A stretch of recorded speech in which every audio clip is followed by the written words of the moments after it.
अस्सलाम वालेकुम। मेरा नाम मोहम्मद अमजद है। मेरी दो बच्चियां निकलसियाँ।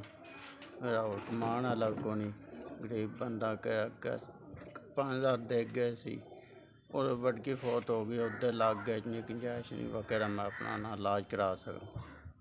बस बैडा मेरे गिले फुल गया, बैडा वजूर हो गया ना।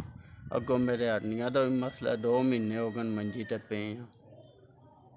जो मेरे निक्के निक्के बच्चे मेरा और कमाने वाला को नहीं, डॉक्टर ऑपरेशन का छड्या हड्डियां की वजह मेरे को टुरने वाला आसरा ही को नहीं, इतनी की गुंजाइश को नहीं मेरे को जी। हड्डियां की वजह ना मैं टुर सकना, ना मजदूरी करने के काबिल रह गया जी। ना इतना कराया ना मैं जाकर अपना अस्पताल चेक ही करा ला।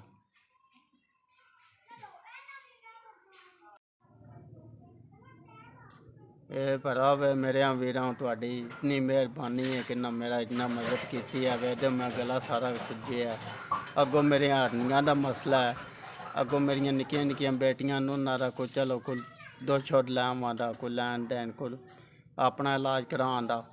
अगे तुसा 5,000 महीने बाद साल बाद का लिया, हूँ फिर तुसा 5,000 दिता, थोड़ी बहुत बहुत मेहरबानी। अल्लाह तुहानू चोखा देवे, अल्लाह तुम्हारे बरकत पाए रोजी विच जी। मेरे सोने वीरा मैं 4 महीने हो गए ना गिलट की धरनी की वजह तो ना मैं 4 महीने हो गए घर बैठा निरा वेला। मजदूर की एक दिहाड़ भज जाए तो अगे नहीं आती, गरीब बंदा कितों असा खाना।